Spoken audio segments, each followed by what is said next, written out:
సన్నిధికి వచ్చే దేనికి? దేవుడు ఇక్కడ ఉన్నాడు అని. ఇది కరెక్ట్గా మీరు చెప్పండి. దేవుడు ఉన్నాడనే దేవుని మందిరం, దేవుడు సన్నిధిలో ఉంటాడు అని. ఇప్పుడు దేవుని సన్నిధి ప్రారంభ ప్రార్థనలో ఏ గొప్ప దైవజనులు చెప్పినా మీరు అడగండి, వాళ్ళు చెప్పే మాట ఏంటంటే ప్రారంభ ప్రార్థనకు ముందే యేసు ప్రభు ఇక్కడ ఉంటాడు, దేవుడు ఉంటాడు. ఇది బైబిల్ చెబుతున్న సత్యం, మేధావులు శాస్త్రవేత్తలు చెబుతున్న సత్యం. ఎంత గొప్ప సేవకులని చెప్పాల్సింది.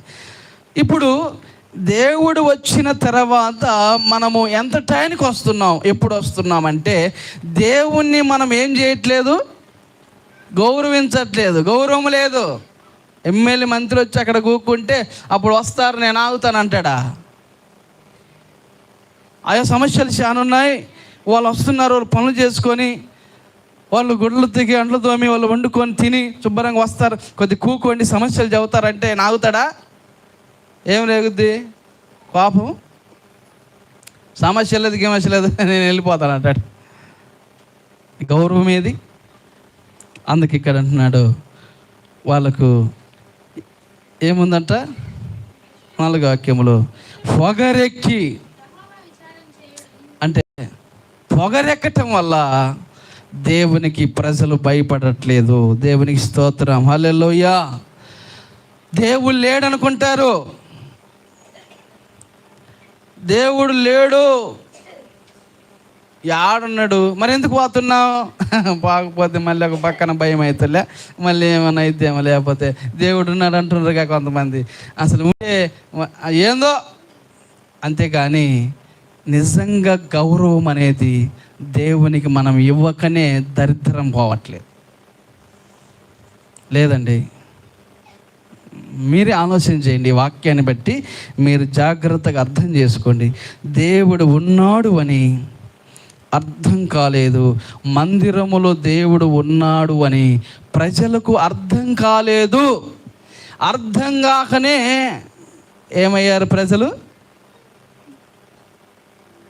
అనుకుంటున్నారు. ప్రైజ్ ది లార్డ్, హల్లెలూయా. అంటే దేవుడు ఈ స్థలములో ఉన్నాడు, మందిరములో దేవుడు ఉంటాడు. దేవుడిని మనం గౌరవించాలి, దేవునికి మనకు విలువ ఇవ్వాలి. ఈరోజు విలువేది? ప్రార్థన స్టార్ట్ అయిద్దో కాలేదో కాకముందే ఒక 5 నిమిషాలు కూకోమని మొత్తుకొని ప్రతి సేవకు నేనే కాదు ఎవరైనా చెబుతారు. ఏది? అవకాశం ఉండి.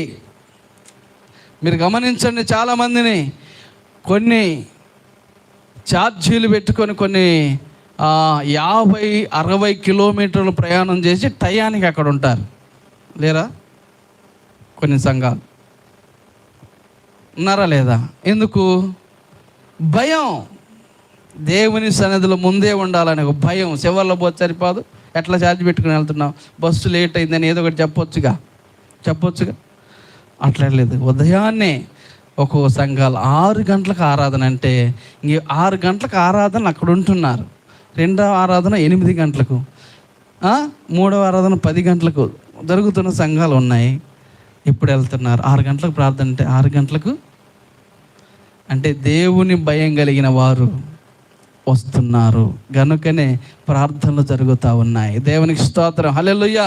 రాకపోతే ప్రార్థన జరగవుగా. 10 గంటలకు పని కాకపోతే ఇక దేవుని గౌరవం ఏది, దేవునికి విలువేది? ఆలోచన చేయాలి. ఒకసారి మనం ప్రశ్న వేసుకోవాలి. సరే, ఓకే, మనం చూసాం దేవునికి ఎందుకు భయపడట్లేదు మనం చూసాం, ఓకేనా? ఇప్పుడు రెండవదిగా దేవునికి ఎందుకు భయపడాలి? అమ్మా, దేవునికి ఎందుకు మనం భయపడాలి, ఎందుకు విలువ ఇవ్వాలి, ఎందుకు గౌరవించాలి అని పరిశుద్ధ గ్రంథంలోనే మనం చూద్దాం.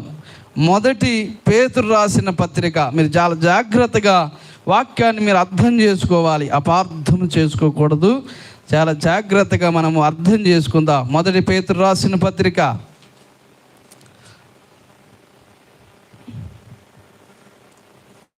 ఒకసారి 17వ వాక్యం. పక్షపాతము లేకుండా